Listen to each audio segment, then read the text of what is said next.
My name is Harper Bellamy, and I'm 34 years old. 6 years ago, my father sent me a text message 4 days before Christmas that contained only 9 words.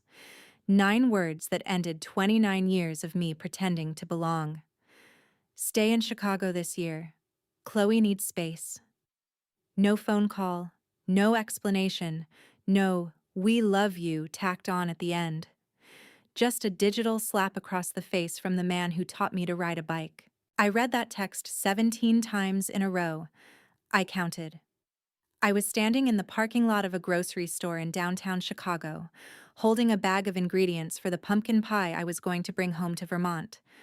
The snow was falling in those fat, slow flakes that look beautiful in movies and feel like ice against your skin in real life. And I stood there, phone in my shaking hand, until the bag split open and the canned pumpkin rolled across the asphalt. I didn't pick it up. I just watched it roll. Hi, I'm so glad you're here. Before I tell you the rest of this story, please hit that subscribe button and drop a comment telling me where you're watching from and what time it is in your part of the world. I read every single comment. If you've ever been made to feel like the inconvenient child in your family, stay with me. What happened next changed my life forever, and I think it might change yours too. Let me rewind, because you need to understand what I was walking away from. I grew up in a pretty farmhouse outside Burlington, Vermont, with 2 parents and 1 younger sister. From the outside, we looked like a Christmas card. My father, Gregory Bellamy, owned a small insurance agency. My mother, Diane, was a high school guidance counselor, which was its own kind of cosmic joke. My sister Chloe was 3 years younger than me, with honey blonde hair and the kind of smile that made teachers forgive her late homework. And me? I was the other one. The difficult one. The one who asked too many questions. The pattern started so early I can't remember a time before it. I was 7 years old when I learned my feelings were a problem. I had come home crying because a boy named Tucker had ripped my library book. My mother was on the phone with my aunt. She covered the receiver, looked at me with an expression I'd come to know by heart, and said, "Harper, please. Not everything is a crisis. Go to your room until you can act like a normal person." Normal. That word would follow me for 22 more years. When I was 10, Chloe got chosen for the lead in the school play. I got chosen for the regional spelling bee finals.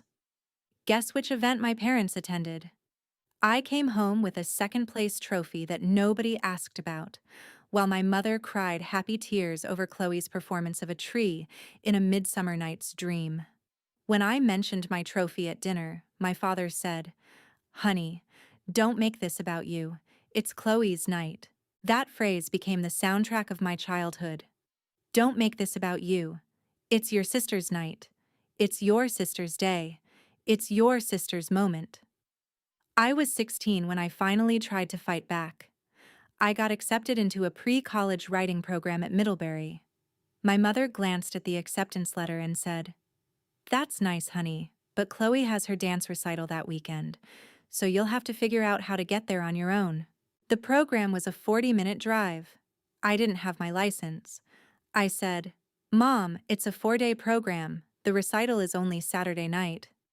She sighed like I'd asked her to donate a kidney. "Harper, why do you always have to make things so complicated? Can't you just be happy for your sister for once?" I didn't go to the writing program. I learned to stop asking. I learned my achievements were embarrassing if they overshadowed Chloe's. I learned my hurt feelings were drama. By 17, I had it down to a science. I kept my grades high enough to earn scholarships but low enough not to threaten Chloe. I chose colleges far from home. I took jobs that kept me busy on holidays. I built an entire adulthood out of managing the emotional temperature of a family that had decided my only acceptable role was background scenery. I moved to Chicago after college, took a job at an advertising agency, and slowly built a life. I had friends, a nice apartment in Lincoln Park, a career, therapy once a week, where I talked about my family in the detached way I'd learned, like I was describing characters in a book. But every holiday, I went home. Every single one. Because some broken part of me still believed that if I just kept showing up, kept being easy, kept being small, eventually they would see me. I was still that 7-year-old waiting to be told I mattered. The year everything changed, Chloe had announced her engagement in October. She was marrying a guy named Preston whose family owned a chain of car dealerships. My mother had called me literally sobbing with joy. Harper, she found her person. I said all the right things. I even offered to help with the wedding planning. I was trying so hard. And then, 4 days before Christmas, that text arrived. Stay in Chicago this year. Chloe needs space. I called my mother immediately. 4 rings. Voicemail. I called again. Voicemail. I texted her. No response. I called my father. He picked up on the second ring, and his voice had that careful, tired tone I knew meant he was about to disappoint me. Harper, your mother and I have been talking. With the wedding coming up, Chloe is under a lot of pressure, and she just needs the holidays to feel calm. You understand, don't you? You know how you two can get. How we can get, I repeated. Dad, I haven't had a fight with Chloe in 3 years. What are you even talking about? Well, there's always tension when you two are in the same room. Your mother has noticed. Dad, I already bought my plane ticket. I already bought everyone's presents. I'm literally standing in a grocery store buying ingredients for the pie Mom asked me to make. Well, eat the pie yourself. Look, I have to go. Love you, kiddo. Click.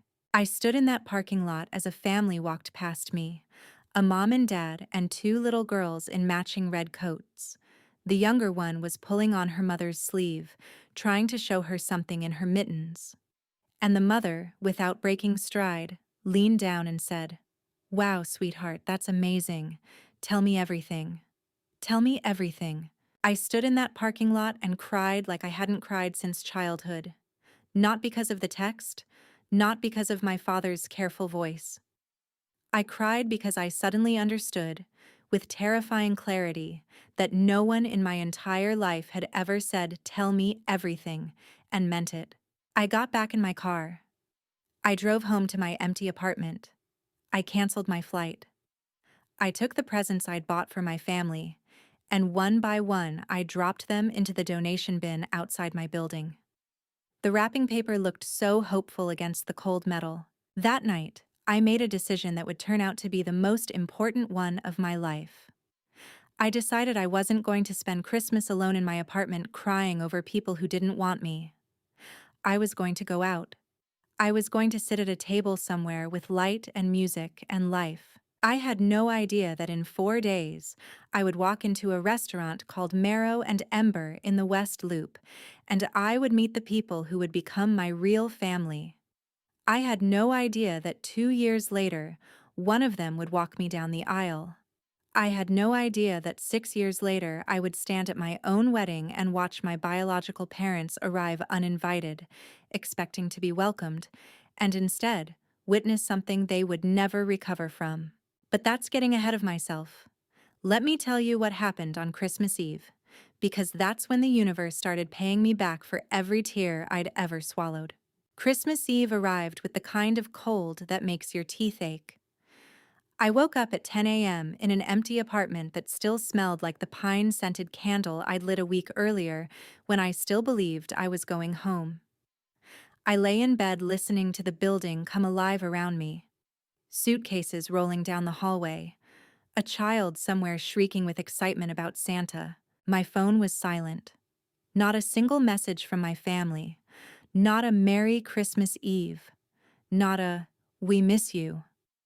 They had erased me so completely that it was like I had never existed. Around 11 a.m., I made the fatal mistake of opening Instagram. Chloe had posted a photo. The entire family gathered around my parents' kitchen island, wearing matching pajamas with snowflakes on them. My mother, my father, Chloe, Preston, Preston's parents, and Preston's sister.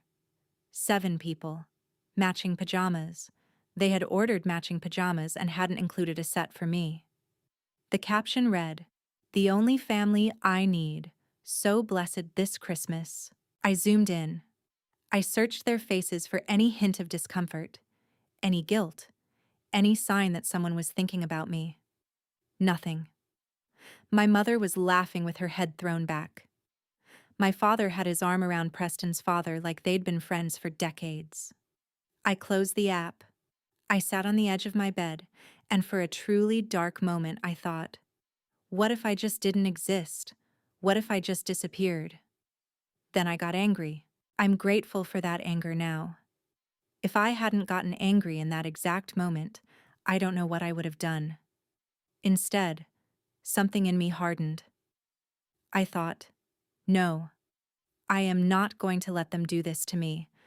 I am not going to sit in this apartment and rot while they wear matching pajamas and pretend I don't exist. I stood up. I took a shower. I put on my best dress, the emerald green one I had bought 6 months ago and never had an excuse to wear. I did my makeup properly for the first time in weeks. I looked at myself in the mirror and I said out loud, "You are a whole person. You deserve to eat a Christmas dinner at a beautiful table. You deserve to be." And then I walked out the door.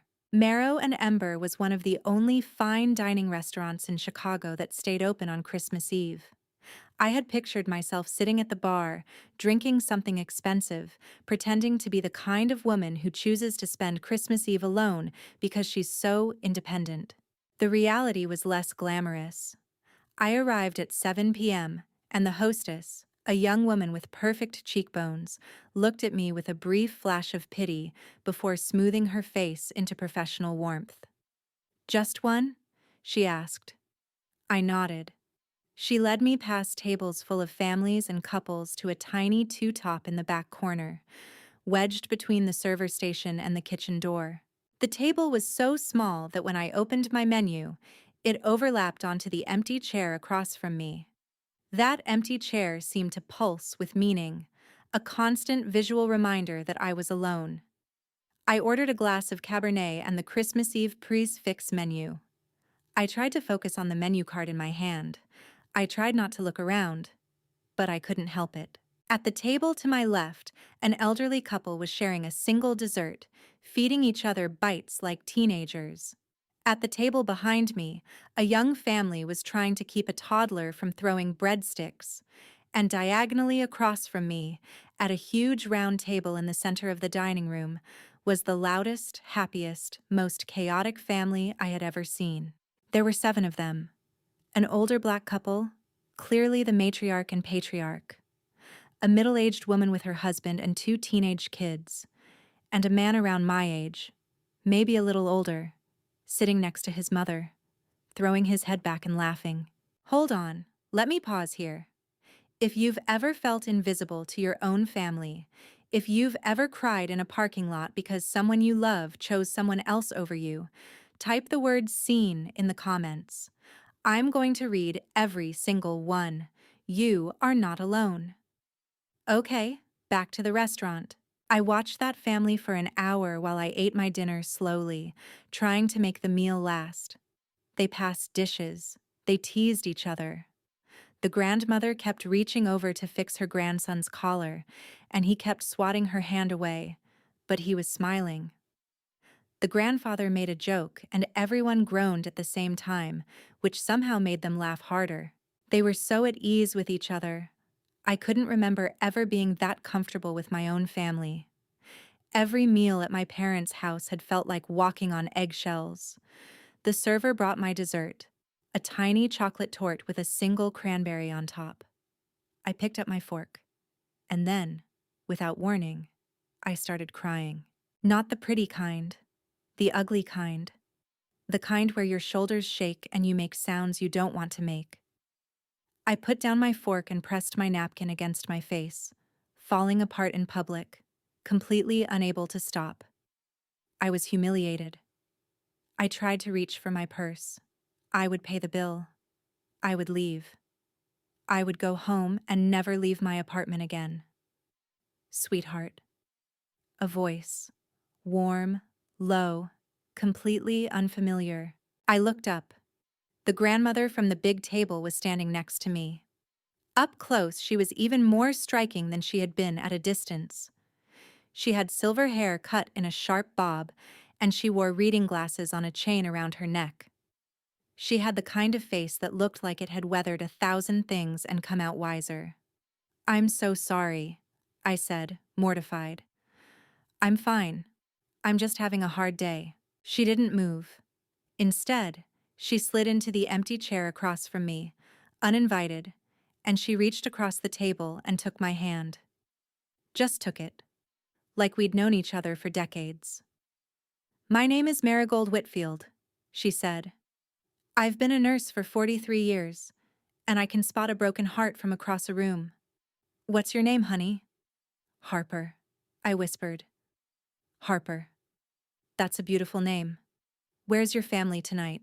Something about the way she asked, with no pity in her voice, just genuine curiosity, undid me. "They didn't want me to come home. I'm not welcome there. They said I would be too much stress for my sister. She's getting married." Marigold did not look shocked. She just nodded slowly and said, "Well, that is their loss, and it's my gain. Because you are coming to sit at our table right now. No arguments." "Oh no, I couldn't possibly—" "Harper." She squeezed my hand. "Do I look like a woman who asks twice?" I looked at her, at this perfect stranger with kindness in her eyes, and I shook my head. "Good. Get your wine, we have cake coming." She stood up, and before I could change my mind, she was walking back to her family, gesturing for me to follow. I grabbed my wine glass and walked on shaky legs toward that enormous round table. 7 faces looked up at me. I expected confusion, maybe even resentment. Instead, the old man, Marigold's husband, stood up immediately. "Well, hello there. I'm Theo Whitfield. Come sit right here, next to my wife. She's always collecting strays. It's one of the things I love about her." One by one, they introduced themselves. Their daughter was Rosalind, a pediatric oncologist. Her husband was Marcus, who taught philosophy at Northwestern. Their teenage son was Elias, and their daughter was Wren. And sitting directly across from me, with warm brown eyes and a slow smile that made my stomach flip, was Marigold and Theo's son, August. "Nice to meet you, Harper," August said, and his voice was soft and careful, like he understood somehow that I was barely holding it together. The next 2 hours are still a blur. Theo insisted on ordering me another glass of wine. Rosalind asked what I did for a living, and then actually listened to my answer. Wren showed me pictures of her dog and told me a long story about the time he ate an entire wheel of brie. And August kept finding excuses to ask me questions, and I kept finding excuses to answer them. Near the end of the meal, Marigold leaned over and said very quietly, "Harper, we do this every Sunday. Dinner. At our house in Evanston. You are welcome every single week. I'm not being polite. I am telling you that you have a standing invitation, starting this week. I can't just—" "You can. Because when someone makes you feel small your whole life, the only cure is to go somewhere that makes you feel big. Trust me on this." I looked at her. I looked at Theo, who was arguing about politics with Marcus. I looked at August, who caught my eye and smiled. "Okay," I said. "I'll come." I had no idea I had just said yes to the rest of my life. I didn't go to the Whitfields' house the following Sunday, or the one after that. I told myself I was being polite, that Marigold hadn't really meant it. But the truth was simpler. I was terrified. I was terrified that I would show up and discover it had been a fluke, that the warmth of Christmas Eve wouldn't extend to an ordinary Sunday. I was terrified that I would fall in love with this family, with this easy laughter, and then they would realize their mistake, that I was too much, that my own family had been right about me all along. So I stayed home. I ate cereal for dinner. I scrolled through Chloe's Instagram, watching her plan her spring wedding with the kind of support I had never received for a single moment of my life. Then, on a Tuesday night in mid-January, my doorbell rang. I wasn't expecting anyone. I opened the door, and standing in the hallway, holding a covered glass dish with both hands, was Marigold Whitfield. I gasped. Marigold, how did you— You gave me your address when you wrote down your phone number at dinner, she said, walking past me into my apartment like she owned it. I brought you soup. You haven't been answering my invitations, so I figured I'd bring Sunday to you. She set the dish on my kitchen counter, looked around my apartment, and said, Harper, honey, you have no photographs on your walls? I hadn't noticed until she said it. My walls were completely bare. That's okay, she said. We'll fix that. She pulled out a chair and sat down, and she gestured for me to sit across from her. Now, tell me why you've been avoiding me. I sat down slowly, and I told her the truth. All of it. I told her about the years of being the invisible daughter. I told her about the parking lot where I dropped the pumpkin can. I told her about Chloe's matching pajamas. I told her that I was afraid of hoping. Marigold listened. She didn't interrupt once. When I finally ran out of words, she reached across the table and said, Harper, I am going to tell you something I learned in 43 years of nursing. Broken bones heal stronger where they break, but only if you set them properly. Your heart is broken, sweetheart, and you've been trying to walk on it for 29 years. It's time to set it. I started crying again. Come to dinner on Sunday, she said, and every Sunday after that, for as long as it takes. I went that Sunday, and the next, and the next. The Whitfields lived in a restored Victorian house in Evanston. The first time I walked up that porch, August opened the door before I could knock, and he said, You came. I was hoping you'd come. He made me a cup of tea before I'd even taken off my coat. That became my weekly rhythm. Every Sunday, Marigold had a new dish to teach me.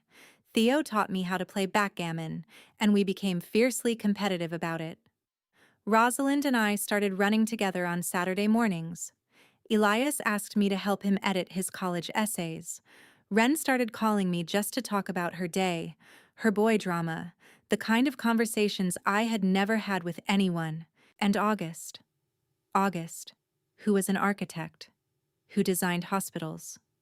August, who started texting me photos of buildings he thought I would like. August, who made me laugh so hard at a Sunday dinner that I snorted wine out of my nose, and instead of being embarrassed, I laughed even harder. But this isn't a story about falling in love. Not yet. This is a story about learning to be a person again. 3 months into Sunday dinners, something happened I'll never forget. I was helping Marigold wash dishes after dinner, and I dropped a wine glass. It shattered in the sink. I froze. I felt my whole body brace for impact, for the sigh, for the Harper, really, that I had been hearing my whole life. Marigold looked at me. She looked at the glass. Then she looked at me again, and she smiled. Good. I hated that one. It was a gift from my sister-in-law, who I cannot stand. I started laughing. And then I started crying. And then Marigold pulled me into a hug and said, Oh, honey, they really did a number on you, didn't they? You're allowed to break things in this house. You're allowed to be loud. You're allowed to have a bad day. Nothing you do is going to make us love you less. I cried into her shoulder for a solid 10 minutes. That was the first time I understood, really understood, that I had been emotionally abused. I had never used that word before, because my parents hadn't hit me. They had fed me, clothed me, paid for my college. But what they had done, over years and years, was teach me that my existence was an inconvenience. That love was something I had to earn, and no matter how hard I worked, the bar was always just a little higher than I could reach. Marigold saw me. She said, over hot tea in her kitchen, Harper, what your parents did has a name. It's called scapegoating. It's a dynamic where one child is chosen to carry all the family's unspoken shame. The other child gets to be the golden one, and the scapegoated child is made to believe that everything wrong is her fault. I'd never heard that word before. Scapegoat. I went home that night and I read every article I could find. I ordered 4 books. I started a new therapist who specialized in family estrangement. I did the work, and slowly, I started to change. I stopped answering Chloe's passive-aggressive texts, the ones that had started arriving after Christmas, asking if I would stop being so dramatic and come to the wedding. I stopped replying to my mother's occasional emails, the ones that always carried a faint note of guilt tripping, the ones that said things like, "I hope you're doing well, even though you've chosen to cut us off." Chosen to cut them off. They had told me not to come home, and somehow, in my mother's version of events, I was the one who had cut them off. I stopped engaging. I stopped explaining. I stopped trying to make them understand. Because I finally realized, with Marigold's help, that they didn't want to understand. Understanding would require admitting they had done something wrong, and my mother would die before she admitted that. Wait. Before I keep going, have you ever had to let go of people who shared your DNA but never really loved you? If you have, drop a heart in the comments. Just a single heart. I want to see how many of us are out there, because I used to think I was the only one. 6 months into Sunday dinners, something shifted between August and me. It happened on a rainy Sunday in June. I had arrived at the house earlier than usual, and Marigold wasn't home yet. August was on the porch, reading a book, and he stood up when he saw me and said, "Walk with me. I want to show you something." He took me to a park a few blocks away. There was a small pond with a wooden footbridge. August stopped at the middle of the bridge and he said, "Harper, I need to tell you something, and you can say no. It won't change anything. I'll still be your friend. Mom will still make you soup." I laughed. I think I already knew what he was going to say. "I've been in love with you since the night you walked into the restaurant," he said. "I saw you crying at that little table and I thought, that is the most beautiful person I have ever seen in my life. And every Sunday since then, I have been trying very hard not to say anything, because I didn't want to mess up what you have with my family. You needed family more than you needed a boyfriend." I was crying again. "But I can't keep pretending anymore," he said. "So I'm telling you, and whatever you need, I'm here. If you need me to just be your friend, I can do that. If you need time, I can wait. If you need—" "August," I said. "Shut up and kiss me." He did. On the way back to the house, he held my hand, and I realized that for the first time in my adult life, I was going toward something. Instead of running away from something, I was building. I was choosing. I was being chosen. When we walked back into the kitchen, Marigold took one look at us, smiled, and said, "Finally, Theo owes me $20. "You bet on us?" August asked, horrified. "Of course I did. Your father thought it would take you another 6 months." And that was the Sunday I knew, without a single shred of doubt, that I had found my home. August and I dated for 15 months before he proposed, but the adoption happened first, which I know sounds strange, but let me explain. It was a Sunday in October, about a year after that first Christmas Eve dinner. I had become a fixture at the Whitfield house. I had my own mug in the kitchen cabinet. I had a drawer in the guest room with my favorite pajamas. I had somehow become the person Wren called when she was fighting with her mother, and the person Elias called when he needed help with his college applications. I was family, in every practical way, but I wasn't family on paper. My therapist had asked me, a few weeks earlier, "What do you call Marigold in your head?" I had paused. "I don't know. She's just Marigold." "Is she your friend, your mentor, a mother figure?" "I don't have a word for it." "That might be something to think about." Our brains have a harder time recognizing what we can't name. That Sunday in October, I was helping Marigold plant bulbs in her backyard garden, and she said, out of nowhere, "Harper, have you ever heard of adult adoption?" I sat back on my heels. Like, legally? Legally, she said. It's a real thing. There's a process where one adult can adopt another. It creates a legal parent-child relationship. New birth certificate, inheritance rights, everything. I stared at her. She was still placidly digging holes in the dirt. Marigold, are you saying— I'm saying Theo and I have been talking about it for months, and we want to, if you want to. But only if you want to. No pressure. We love you either way. You don't have to sign a piece of paper for us to be your family. She paused, finally looked up at me. But sometimes paper matters. Sometimes the law is the only language some people understand, and I've watched you struggle with what to call us. I thought maybe a legal word would help. I started crying. You want to be my mother? I said. It came out as a statement, not a question. Harper. Marigold sat down in the dirt, not caring that her pants were getting ruined. I have been your mother since the night I sat down at your table. The law is just catching up. I said yes. The adoption process took 5 months. Paperwork, court hearings, a final hearing in a Chicago courtroom where the judge, a kind woman named Judge Okonkwo, asked me to state why I wanted to be adopted by the Whitfields. I had prepared a speech. I had written it out. But when I stood up in that courtroom and looked at Marigold and Theo, who were sitting in the gallery holding hands, I forgot every word. What I said instead was, because they came and got me. They came and got me when I was lost, and they kept me. And they've never once made me feel like a burden. And I want my last name to match my life. Judge Okonkwo smiled. She signed the papers.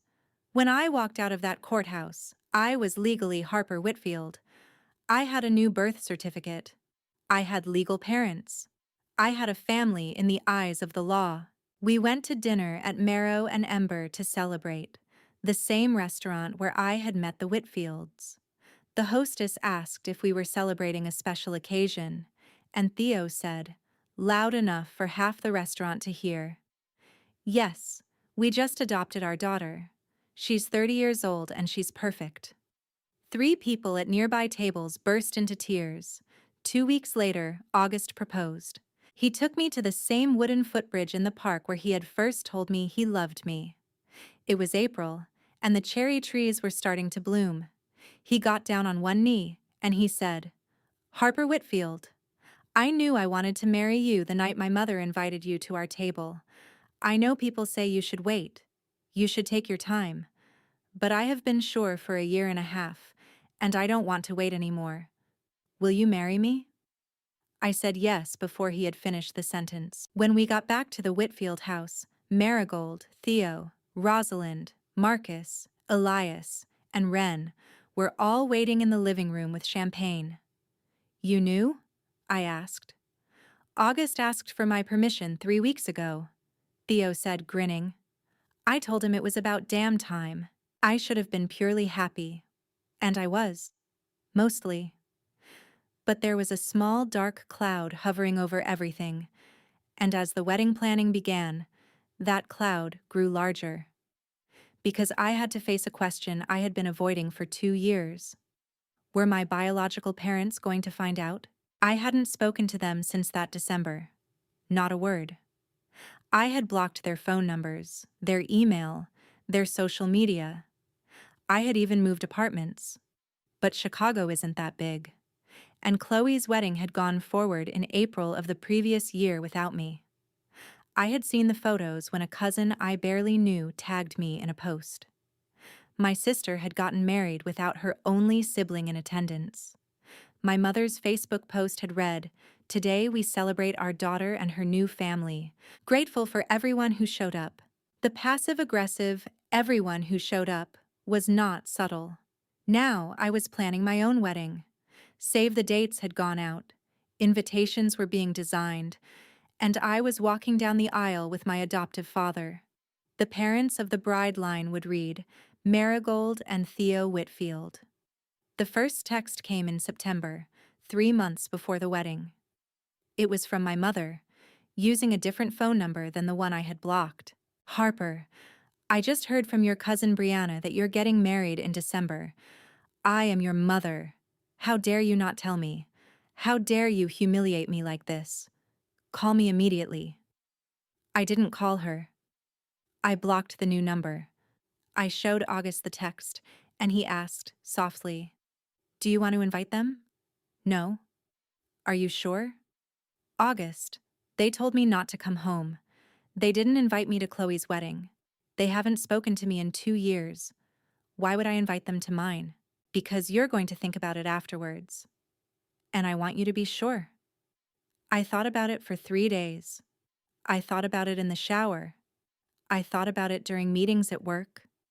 I thought about it while trying on wedding dresses with Marigold, who had sat with me for 6 hours in a bridal boutique and had cried happy tears at every single gown. And I decided, finally, definitively, no. Inviting them would be a performance of a relationship we did not have. It would be pretending, for the sake of appearances, that they had been part of my life these last 2 years. They hadn't. And my wedding was not going to be a pity invitation, but the texts kept coming. From my mother. From my father. Even one from Chloe, which I barely glanced at before deleting. Each one was some variation of, We are your family. You owe us. In November, 1 month before the wedding, my mother showed up at my office. I still don't know how she found out where I worked.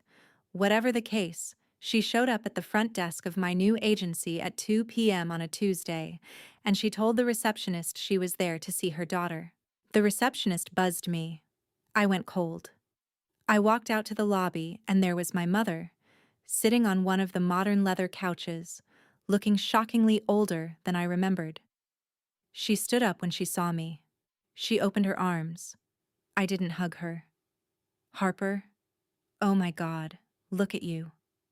Mom. My voice was steadier than I expected. You need to leave. Harper, we need to talk. Please. I'm your mother. I walked past her and took her down to the street. I walked her 2 blocks to a coffee shop. I bought her a coffee because some old conditioning is hard to break. We sat down in a corner booth. You have 5 minutes. Talk. What followed was the most predictable conversation of my life. She cried. She said she missed me. She said my father had been sick. She said Chloe was hurt that I had missed her wedding. She said I owed them an explanation. She said I was breaking her heart. She said blood is blood. I let her talk. I didn't interrupt. And when she was done, I said, Mom, 2 years ago, Dad sent me a text telling me not to come home for Christmas. You didn't reach out. Neither did Chloe. Neither did Dad. Except to tell me not to be dramatic. You erased me. And now I'm getting married, and you've decided you want to be my mother again. The answer is no. Harper, I'm not inviting you to the wedding. I'm not inviting Dad. I'm not inviting Chloe. My wedding is for the people who chose me. You chose Chloe, over and over, for 29 years. Live with that choice. Her face went hard, that old coldness I remembered from childhood. So this is about your sister. This has always been about your jealousy of your sister. I smiled. I actually smiled. Because 2 years earlier, that sentence would have destroyed me. Now, I just said, Mom, the fact that you think this is about Chloe is exactly why I'm not inviting you. Goodbye. I walked out. I called Marigold and told her what had happened. She said, Come home. I'm making pot roast. But I knew, even as I drove up to Evanston that night, that my mother wasn't going to let this go. The question was, what would she do when she got to my wedding? The wedding was on December 14th. exactly 2 years and 1 week after I had sat crying at a corner table in Marrow and Ember. We held it at a converted greenhouse on the north shore of Chicago. I had chosen the venue because it was made entirely of glass, and I wanted my wedding to be full of light, even in the middle of winter. The greenhouse was heated and filled with white roses and evergreen branches and hundreds of candles. Outside, snow was falling in those same fat, slow flakes that had been falling the day I got the text. The symmetry was not lost on me.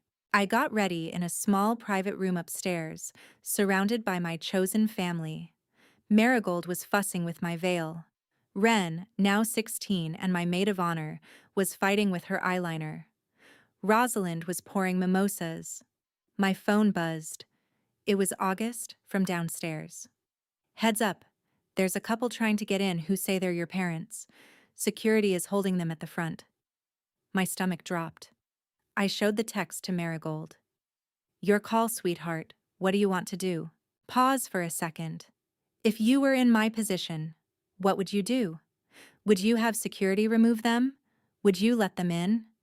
Drop your answer in the comments right now.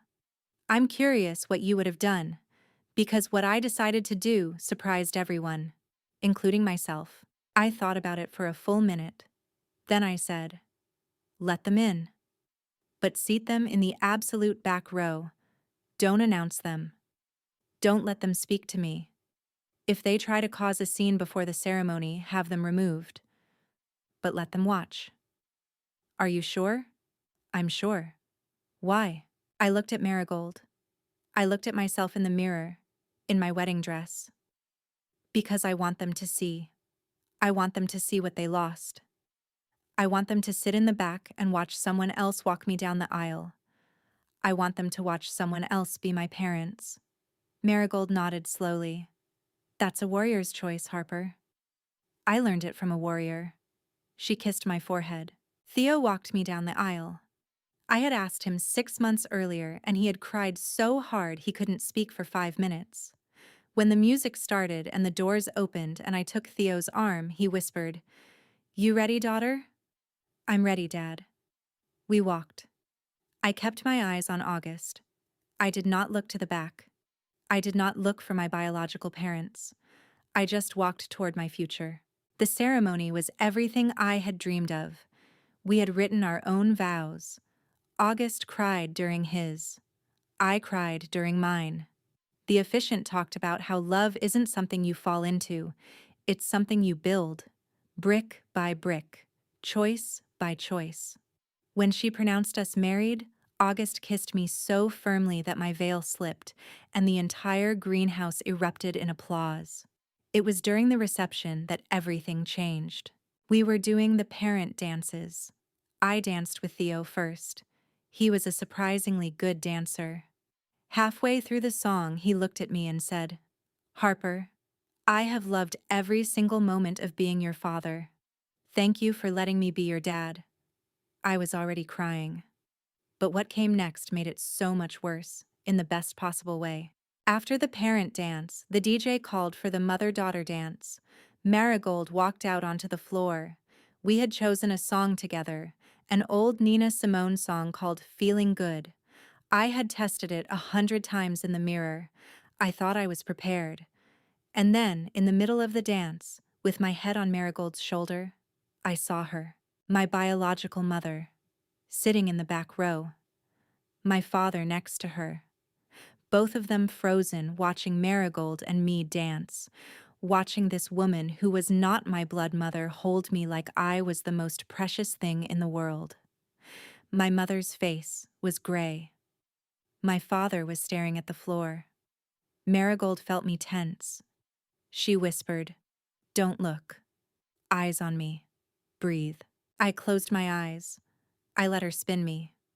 And when the song ended and the applause started, I made the decision that I think defined me as an adult. I walked to the back row. On purpose. I carried my bouquet. I still had my veil on. I walked across that entire greenhouse, past the 80 people who had been invited, past the people who had shown up for me, and I stopped directly in front of the 2 people who had not been. Harper, my mother whispered. Honey, you look so beautiful. How did you get in? I asked. My voice was very calm. We had to see you, my father said. We're your parents. How did you find out where the wedding was? My mother's face flickered. Does it matter? It matters to me. There was a long pause. Then my mother said, Chloe. Of course. My sister, who I had not spoken to in 2 years, had willingly handed the address to our parents so they could crash my wedding. Okay, I said. I want you to listen very carefully to what I'm about to say, because I'm only going to say it once. Around us, the reception had quieted. People had noticed. August was walking toward me, but I held up my hand to stop him. Theo was already behind me. Marigold was at his side. I felt their presence like a wall at my back. 2 years ago, I said, you told me I wasn't welcome at Christmas. You told me my sister needed space. You erased me from your lives. You didn't call me on my birthday. You held a wedding for Chloe and you did not invite me. You decided, for 2 years, that I was not your daughter. Harper, I'm not finished. My voice sharpened. During those 2 years, 3 strangers I met in a restaurant became my family. They brought me soup. They taught me to play backgammon. They held me when I cried. They adopted me, legally. My name is Harper Whitfield now. Did you know that? My mother's face crumpled. You changed your name? I changed everything, because you left me with nothing to keep. My father was crying. Quietly, but crying. I want you to look around this room, I said. Every single person here is here because I matter to them. Every single one of them is here because they chose me. These are my people. This is my family. And you are not part of it. Harper, we're your flesh and blood. Blood means nothing if it's only there when it's convenient. I turned to Theo. Dad, would you please have them escorted out? Theo, the man who had never once raised his voice in the 2 years I had known him, stepped forward. He looked at my biological parents, and then he said, in a voice so cold I had never heard it before, My daughter has asked you to leave. I'd like to add something before you go. You had this incredible young woman for 29 years, and you treated her like garbage. My wife and I have had her for 2, and she is the great joy of our lives. You threw away a miracle. I hope you never sleep well again. Marigold squeezed his arm. He didn't soften. My biological mother looked like she had been slapped. My father stood up, not to fight, but to leave. He looked at me one last time, and he said, very quietly, Harper, I'm sorry. I don't expect it to matter. I know it doesn't matter. But I'm sorry. Out of all of it, that was the moment I almost broke. Because my father had been the passive one, the one who watched, the one who always sided with my mother because it was easier than fighting. And here he was, finally saying it, when it was 29 years too late. I looked at him and I said, I know, Dad, but some apologies come too late. Security escorted them out, quietly, without scene. The whole thing took maybe 10 minutes. When the door closed behind them, the reception was completely silent. I turned back to face my guests. I felt August come up behind me. I felt Marigold take my hand on one side, Theo on the other. And then one of my coworkers, a woman named Priya, started clapping. Slowly at first. And then Ren joined in. And then Elias. And then August. And then everyone. The whole greenhouse erupted in applause. Not celebration applause. The kind of applause that says, we saw you. We saw what that cost you. We are with you. I started laughing and crying at the same time. The DJ, who had been smart enough to pause the music, started it up again. Someone handed me a glass of champagne. But before I took a drink, I did one more thing. I turned to Marigold and I said, Thank you for giving me a place to stand when I finally stopped running. Marigold smiled, tears streaming down her face. You've always had the spine, sweetheart. We just gave you the room to use it. Theo wrapped an arm around both of us. Now, are we going to eat cake? Or are we going to cry? Because Marigold has been waiting to cut that cake for 6 months. The reception went on for 4 more hours. We danced. We toasted. Elias gave a speech that made me laugh so hard I snorted. Ren gave a speech that made everyone cry. August and I had our first dance to an old jazz standard called The Way You Look Tonight, because it felt like something his grandparents would have danced to, like we were part of a long chain of people who had loved each other well. At midnight, when the wedding was officially over, when August and I climbed into the back of a car that would take us to our hotel, I looked out the window at the snow falling, and I thought about the woman I had been 2 years earlier, standing in a parking lot, watching a can of pumpkin roll away from her. She had survived long enough to become me, and me was finally home. I thought the wedding confrontation was the end of the story. I was wrong. What happened in the months after was, in some ways, even more important than what happened at it. The first thing was the letters. My mother started writing me handwritten letters. The first arrived 3 weeks after the wedding, sent to my office because she didn't know my home address. It was full of every emotion she had ever refused to show me. Anger, grief, a lot of guilt-tripping. I read it once. I put it in a drawer. Another letter came a month later. She said she'd been talking to a therapist. She said she was starting to see that maybe she hadn't been fair. I read it. I put it in the drawer.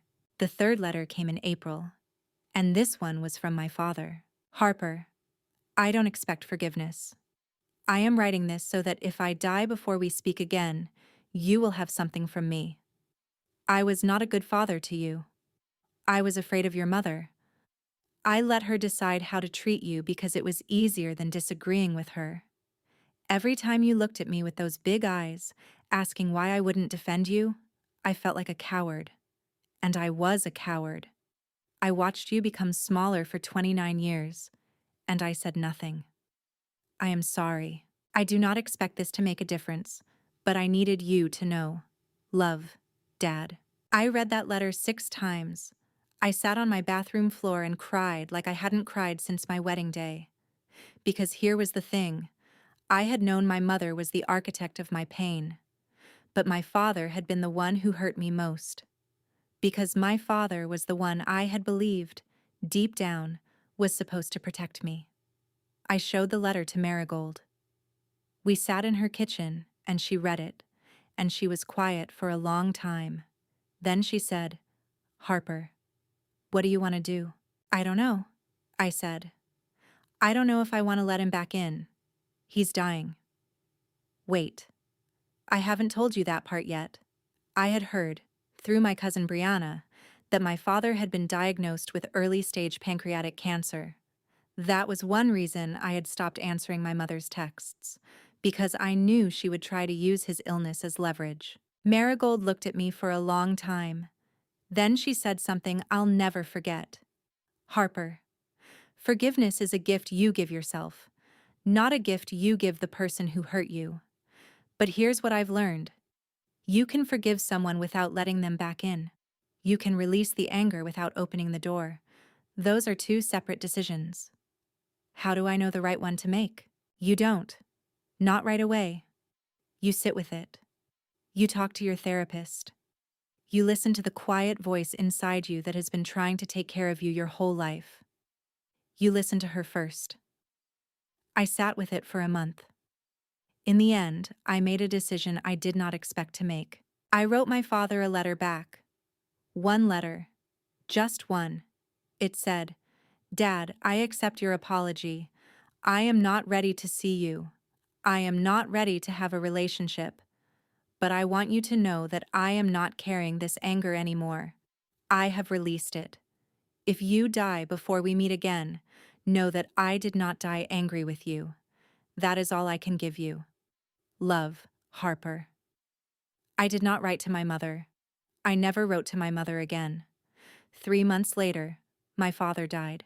I did not go to the funeral. I know that sounds harsh. But I could not walk into that funeral home and pretend to be part of a family I had been legally separated from. I could not sit in a pew next to my mother. I could not be the prop in her performance of grief.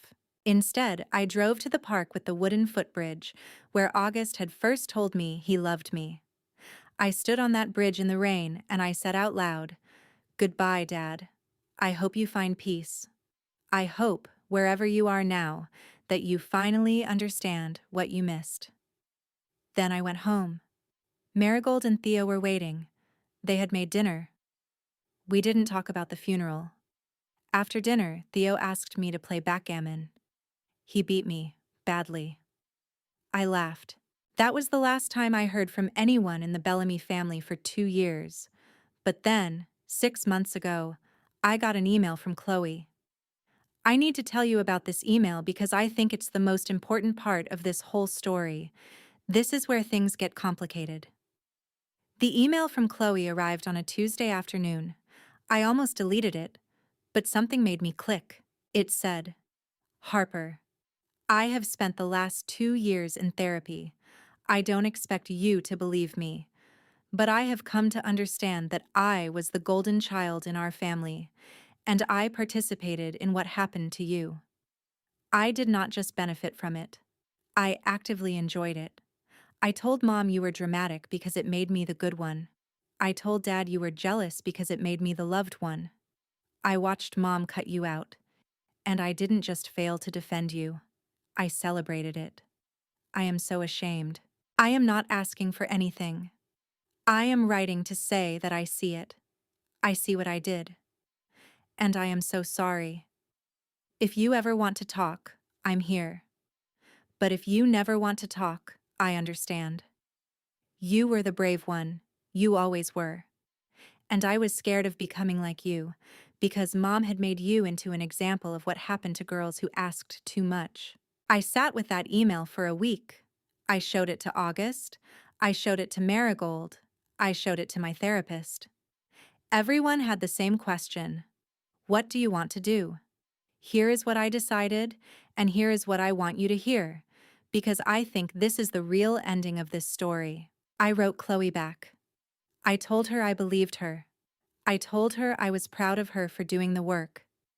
I told her I wasn't ready for a relationship, but I was open to the possibility someday.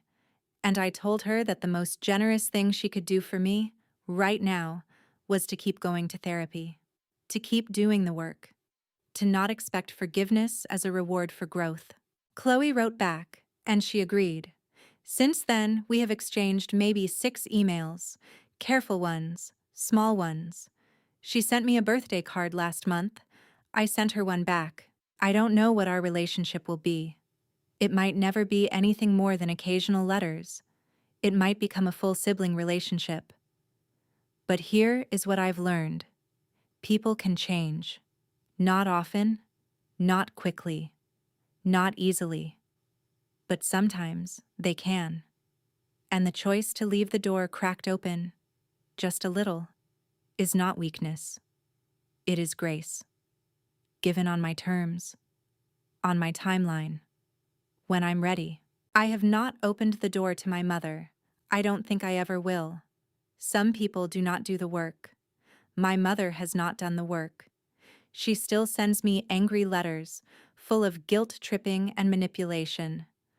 I still don't respond. Grace on my terms. Not grace as obligation. Here's what I want you to take from this story. If you've been scapegoated by your family, if you've been made to feel like the problem, if you've been told you're dramatic, sensitive, difficult, too much, listen to me. Your feelings are not a flaw. They are data. When someone makes you feel small, they are telling you who they are, not who you are. Family is not blood. Family is action. Family is the people who show up when you are crying alone at a corner table. Family is the people who drive across the city with soup on a Tuesday night. Family is the people who stand up in a courtroom and sign papers that say, "Legally and forever, we choose you." You are allowed to leave. You are allowed to stop answering. You are allowed to change your name. You are allowed to build a new family. This is not betrayal. This is survival. You are also allowed to forgive, but not as a gift to the people who hurt you. Forgive because the anger you carry hurts you more than it hurts them. Forgive from a distance if you need to. And if someone comes back, if someone does the work, if someone, years later, writes you a real apology, not the kind that makes excuses, but the kind that takes responsibility, you get to decide what happens next. You get to decide whether to crack the door. You get to decide whether to keep it closed forever. All of those choices are valid. I am 34 years old. I have been a Whitfield for 4 years. I have been married to August for 2 years. We have a daughter. Her name is Willa Marigold Whitfield. She is 8 months old and she has her grandmother's laugh. When she cries, I pick her up. When she has feelings, I tell her every feeling is welcome. She will never, not once in her life, feel like an inconvenience in her own home. I have made sure of that. Marigold is 68 now. She is still a nurse, part-time. She is an incredible grandmother. Theo is 70. He still beats me at backgammon. Willa calls him Pop Pop. And August. August is August. He still sends me photos of buildings he thinks I will like. He chose me, and I chose him. And I will keep choosing him every day for the rest of my life. If you have stayed with me this long, I want you to do one thing. Look around your life. Notice who shows up. Notice who brings you soup. Notice who calls on your birthday. Notice the people who tell you, "Tell me everything," and mean it. Those people are your family. Whether or not you share their DNA, hold them tight. Tell them what they mean to you. Don't wait until it's too late. And if you are alone right now, if you are watching this from an apartment with bare walls, if you have no one who has ever said, "Tell me everything" to you, please hear me. Your people are out there. Maybe you haven't met them yet. Maybe you will meet them tomorrow. Maybe you will meet them in 5 years at a restaurant on a snowy night. But they exist. And they are looking for you too. Go somewhere where you can be found. Go to the coffee shop. Go to the bookstore. Go to the restaurant. Don't isolate, because the Whitfields of the world are out there, and they cannot find you if you are hiding in your apartment. I love you. I mean that. I love you watching this. Wherever you are, you deserve to be chosen. You deserve to be known. You deserve to be loved loudly, without condition. Please, if this story meant something to you, share it with someone who needs it. Drop a comment telling me your name and where you are in the world. I read every comment. From me, from Harper Whitfield, from the woman who walked into Marrow and Ember 6 years ago thinking her life was over, from that woman to you. It is not over. Your story is not over. The best chapter of your life might be waiting on the other side of the worst phone call you've ever received. Just keep going. Just keep showing up. Just keep believing that somewhere your table is waiting. And the people sitting at it are going to be so glad you finally arrived.